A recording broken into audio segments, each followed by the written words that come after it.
Hello. I'd like to have another special talk with you today. So recently, a lot of Californians are suddenly talking about how they need policy ideas. What if California suddenly has to become a nation?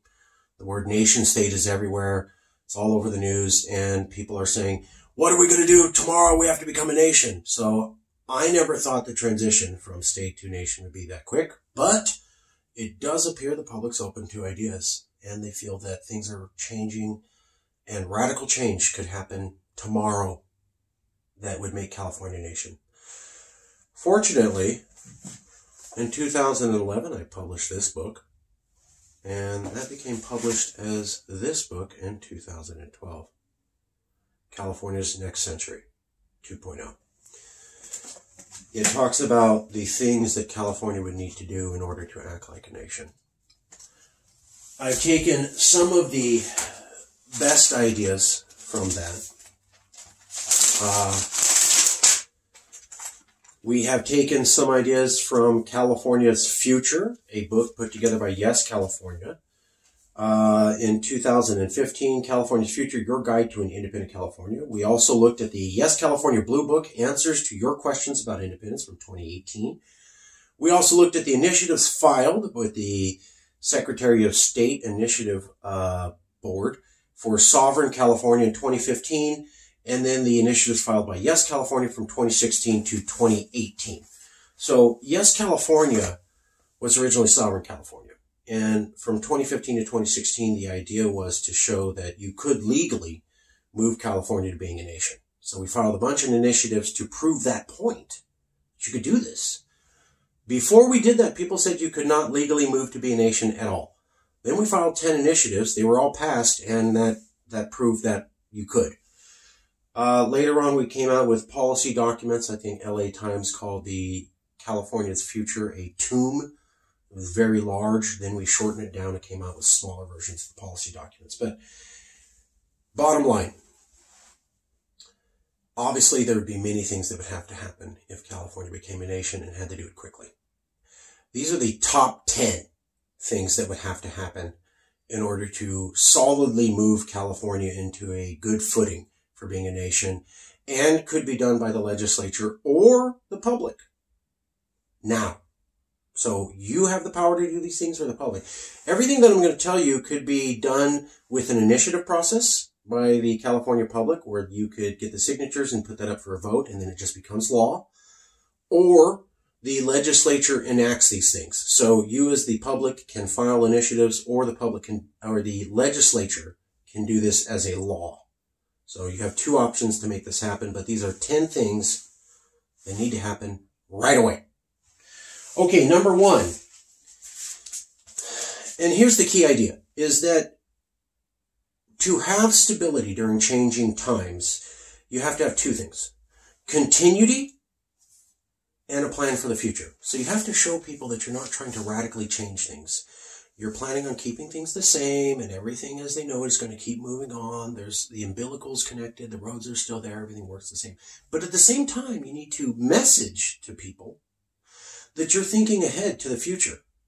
What if it doesn't work out? Well, don't worry, I've got plans. So what you're saying is, I'm keeping everything the same. Everything's moving, it's all working out, but I have plans on if we need to make a change quickly. I've removed all the legal obstacles, and I have an understanding of the steps that I would need to take. That notifies the people of California, who need to be felt that their government has their security and safety in consideration for them. So the California government both needs to show the people of California that it's thinking about their safety, and it needs to show the world.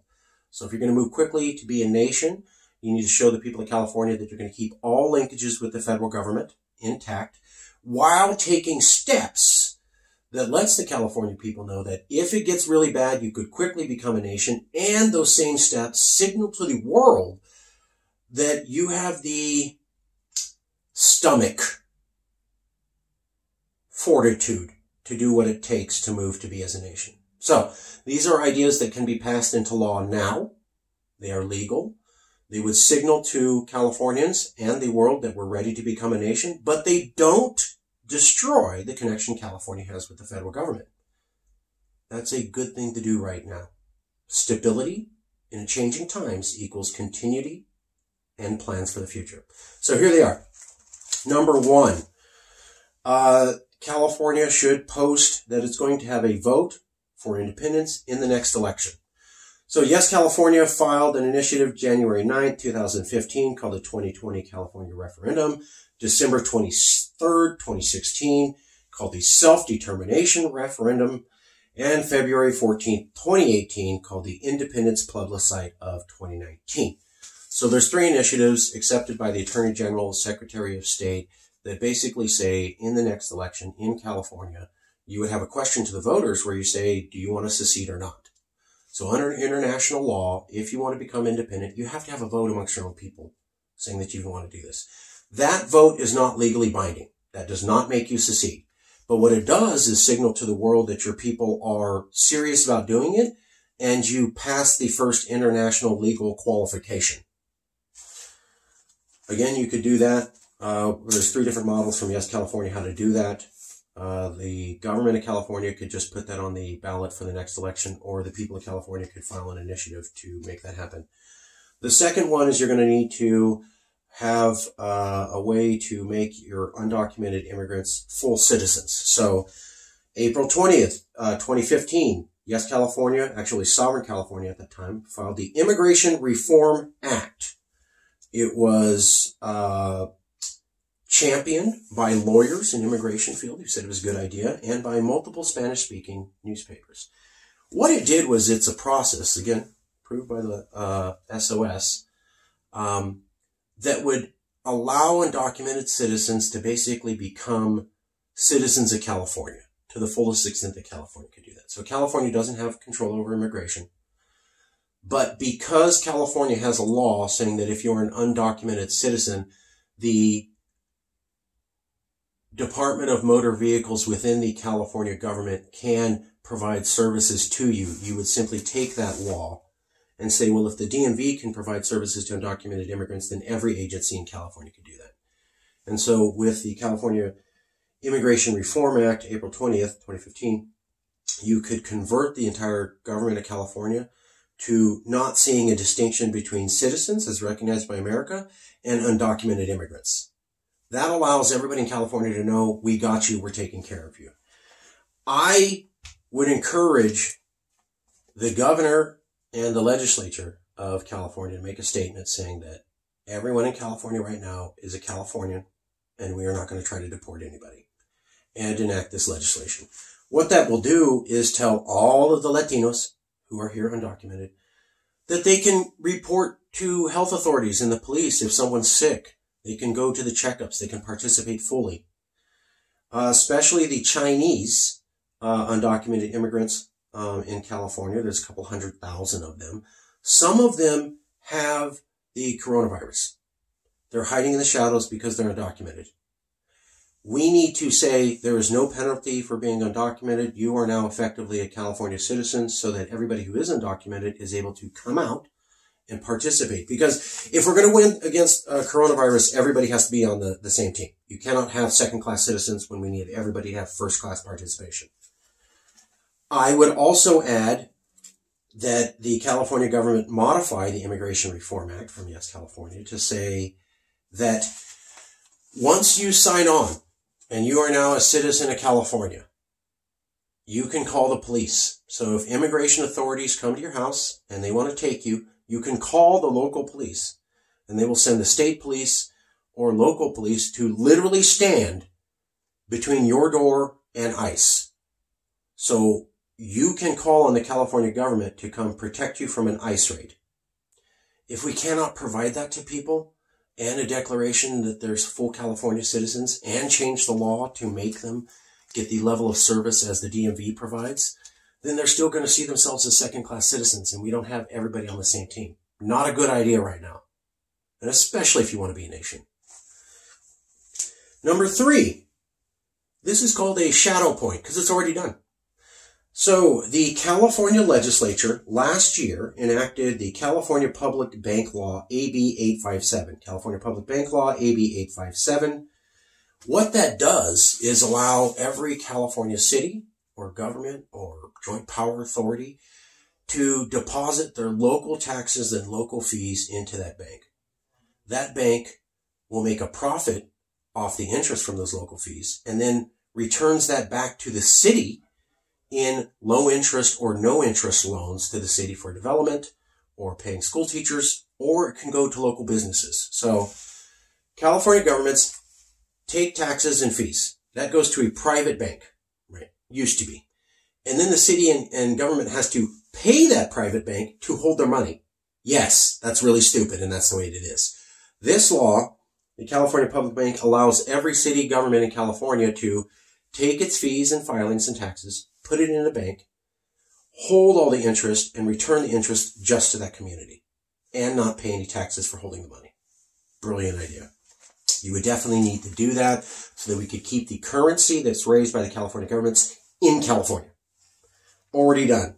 But it's point 3. It's something that would have to happen. Fortunately, your California government did it last year. Almost like they knew California would need to be ready to be a nation.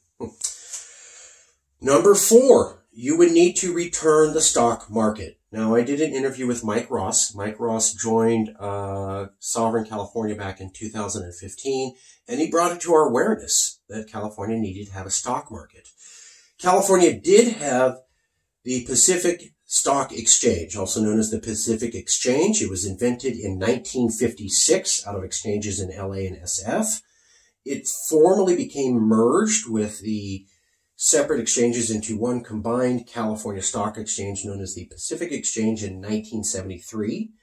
And then for basically 28 years, it operated here in California for decades. And in 2001, it was bought, and in 2005, the person who bought it sold it to the New York Stock Exchange. The New York Stock Exchange immediately collapsed it.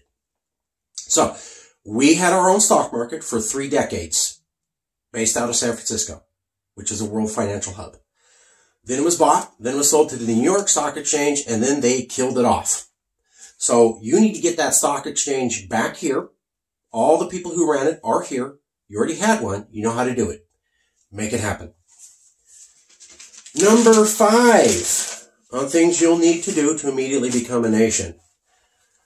And let the world know and your own people know that while you're keeping linkages with the federal government, you are making steps that if you have to go on it on your own or sail away, you're ready to do that.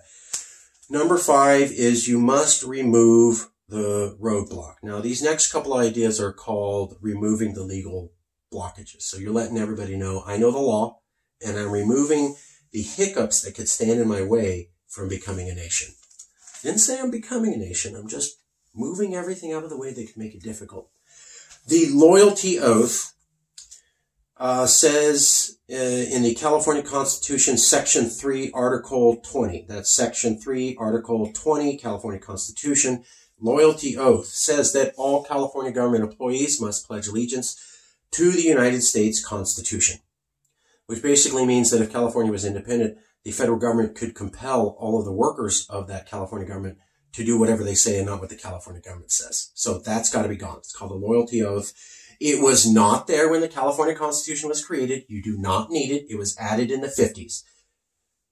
Next thing, in the California Constitution, Article 3, Section 1. Article 3, Section 1. There is a phrase that says California is inseparable from America, and the American Constitution, the federal const, is the law of the land.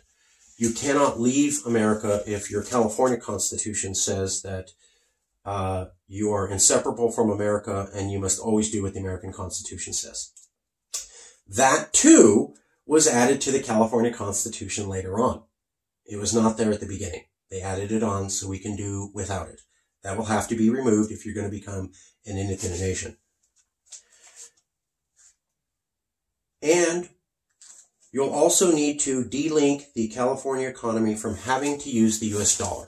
So if you're going to operate independently, you got to be free from the U.S. dollar. I'm not saying stop using the U.S. dollar, but stop the requirement that you have to use the U.S. dollar. Fortunately, that's another shadow item. The California government already did it for you. In 2014, California passed AB 129. That's AB 129 in fiscal year 2014.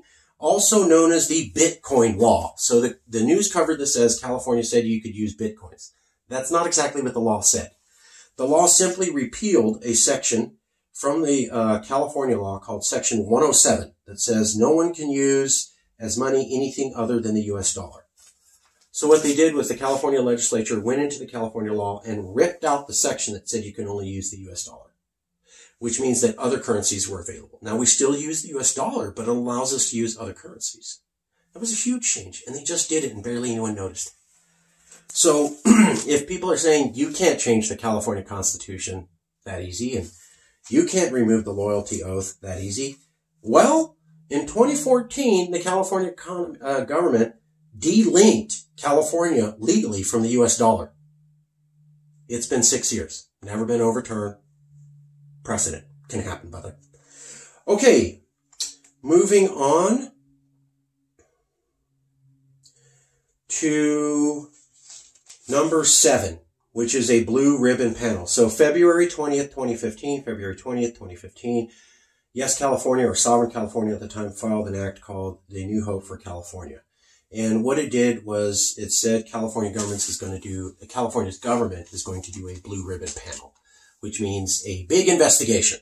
So blue ribbon panels is just the term, meaning when the California government says they want to study something, have all the experts come, have testimony, like the Mueller report.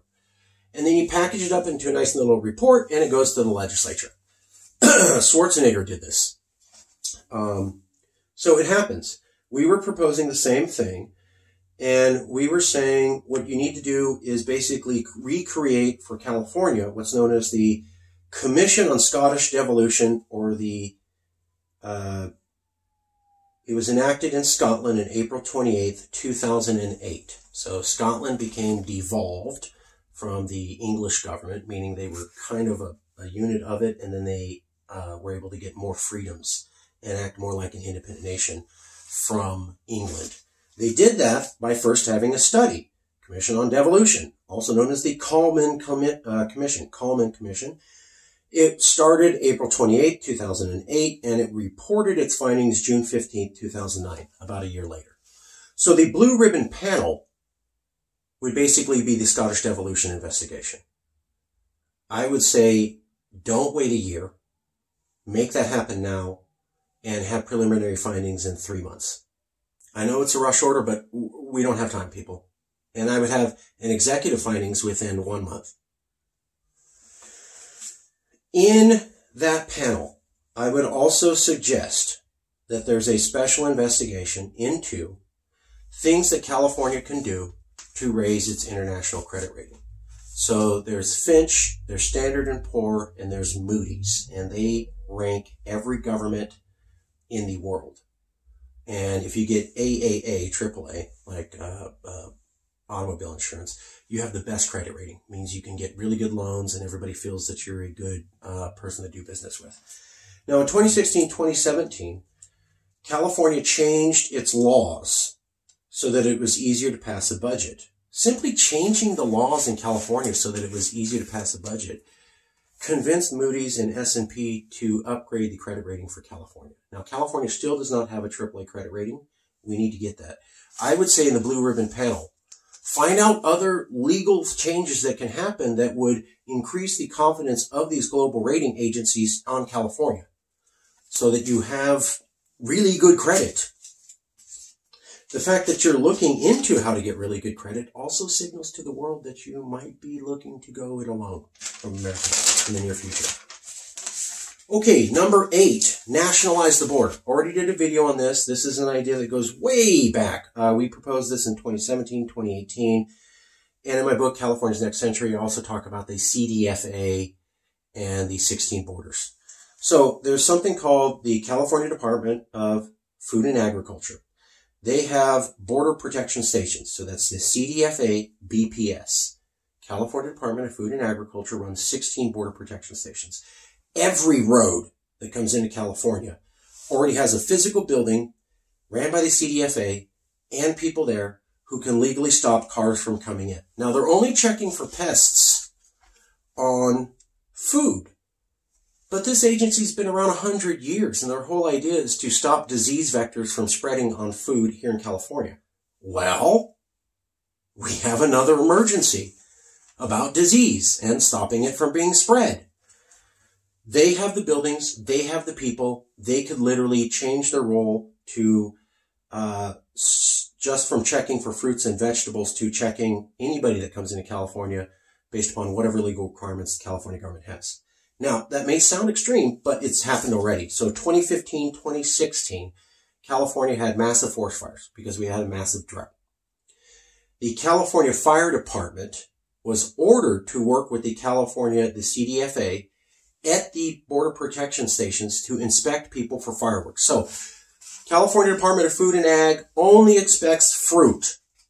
Then all of a sudden, the governor says, there's forest fires. We need to get control of this. CDFA, I order you to work with a brand new agency you've never worked with before and take on a new role you've never taken on before, which is now investigate for fireworks and arrest people ahead they have fireworks and turn them around if they don't.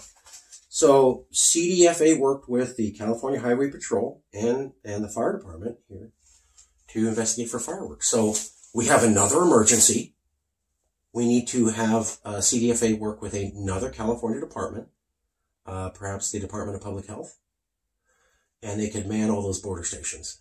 Also, CDFA inspects all the airports in California and all the seaports in California for fruit inspections. So they already have people at all the ports with physical bodies and relationships with those areas.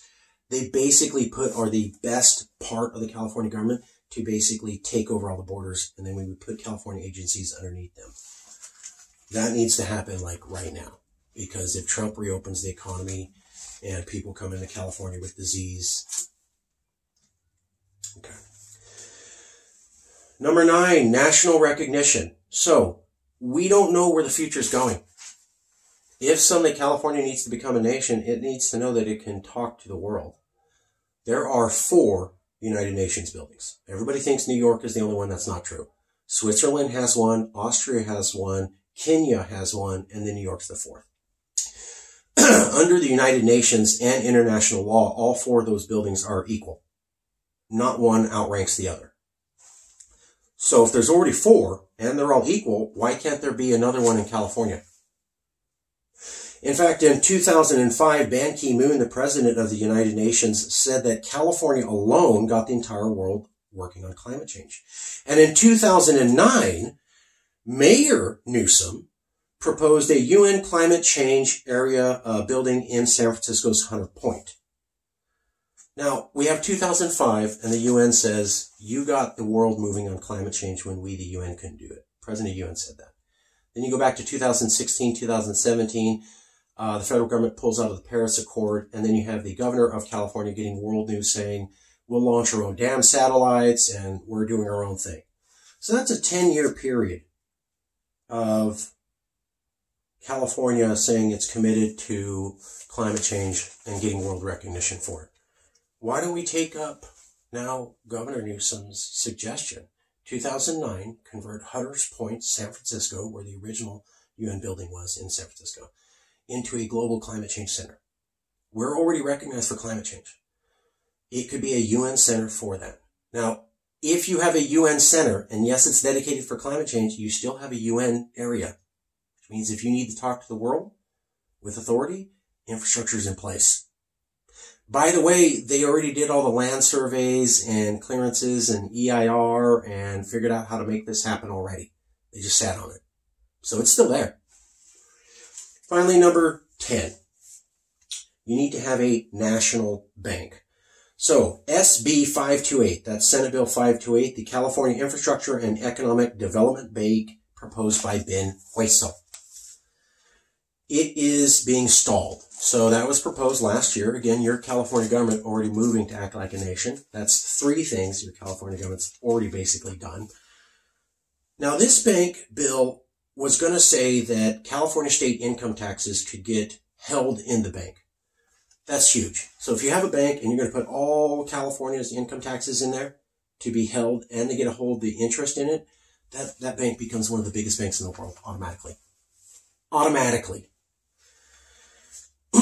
That's what the legislation SB 528 originally said. It has been downgraded to say they're not actually going to build the bank.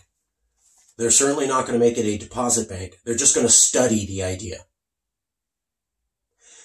That bill needs to go back to the original design from Hueso, and it needs to be enacted today. You already have the law. You already know how to do it. Make a deposit bank where state income taxes are directed automatically for all the citizens into that bank. That capitalizes it. The infrastructure bank could then give out loans to the California government. So you're basically creating a bank that can give loans to the government. So let's say California has another emergency and needs another $1 billion to buy masks for another pandemic, and they require different types of masks. Well, we just spent our rainy day fund. That's gone. That was enacted for years. It has been wiped out to pay for the pandemic. Good call, except now the federal government's seizing our masks. So we used our own reserve budget to cover ourselves, and then the feds came and took our stuff and took it to other people. So where are we going to get the money if something else bad happens? Because there's no option. Raise taxes? Fund another bond? That's working out great. Or you have a state bank. It already collects your state income taxes, and it collects all your California fees, which makes it huge. The fact that it would be the dedicated bank in the state of California would allow it to write loans into the future. It could be the reserve for California. And because it's run by the government of California, it doesn't have to worry about profit. I would add a few more things to that. I would say that that bank should have a statement, a joint resolution by the legislature saying that it will be backed by the full faith and credit of California. What that does is let the world community know that California is trying to make a national bank. So the full faith and credit is a phrase you see with federal national banks, meaning this bank can never fail because the economy of France is tied to it, and the French government will never let it fail to the point that it has to take money out against the economy. So America does this with federal banks. We need a resolution in California that the California government declares it views this infrastructure bank as a national bank with full faith and credit. That will let the world know we're serious. You add in the blue ribbon panel looking into how we can make changes in the law to increase our credit rating, and those two things signal to the world you're serious about money and you know what to do. That gives you a lot of credibility. But don't stop there. California should also create a currency board under the State Infrastructure and Economic Development, the California Infrastructure and Economic Development Bank. It should use a currency board, a small one just to get started, based upon the Hong Kong Monetary Authority Exchange Ordinance Fund. So Hong Kong runs a currency board. What happened was when Hong Kong rejoined China, they were worried about being swamped by the Chinese. Now, they had to use the Chinese money, but they didn't want China telling them what to do. So what they did was they said, okay, we'll allow 3 banks to operate in Hong Kong, and they can only print so much money. So instead of Hong Kong having their own bank that prints money, they let foreign banks come into Hong Kong. But then they said you can only print so much money. So they're having foreign currency circulate into their economy, but they control the amount. On top of that, they do have a Hong Kong bank, and it does make its own money. This allowed them to be able to ride the wave. So if the Chinese dollar drops, they're tied to other currencies that are flowing in their economy. They were able to not be controlled by that currency, but be able to be stable in the world system, and it worked. California should start a currency board, not big, small, only allowing a small percentage of dollars from other currencies into the California economy while keeping the US dollar as the predominant percentage. But a currency board lets the world know that you're ready to switch over and that you already have the infrastructure in place to basically be able to ride shocks. You would have your currencies be the USA dollar, the Chinese renminbi, the British pound, the Japanese yuan, and the European euro. So the USA, China, England, Japan, and EU. The reason you want those 5 currencies for your currency board in California is that they're the basket of currencies chosen by the IMF. And that's the other last thing you need to do. California needs to become one of the organizations that's allowed to have special drawing rights from the International Monetary Fund. So the International Monetary Fund is basically a world loan organization, and they have something called SDR, which is a type of currency. Now, countries can take loans out in SDR directly from the IMF. So if you're a country and you don't have a Federal Reserve, you go to the IMF. Being tied to the IMF and the SDR says that you are a respectable financial player. And you have someplace to go if you need a loan. That makes you look stable. If you tie your own currency board to the same currencies in the basket that the IMF is using, it says that you think the IMF's smart and they know what they're doing. That's a good call. So, these are 10 things, 3 of them already basically enacted by the California government, but all of which would move California dramatically to be in a position where if it had to become a nation tomorrow, it would have a solid footing. Perfect? No. Solid footing? Yes. Enough to keep the California population and businesses safe, let them know that things are going to be okay, while keeping continuity with the federal government, but then also letting the entire world, politically and the financial players, know you're getting everything set to move out if you have to. We need to do that now. Your legislators can enact all of these laws on their own, or you, the people, can start filing initiatives.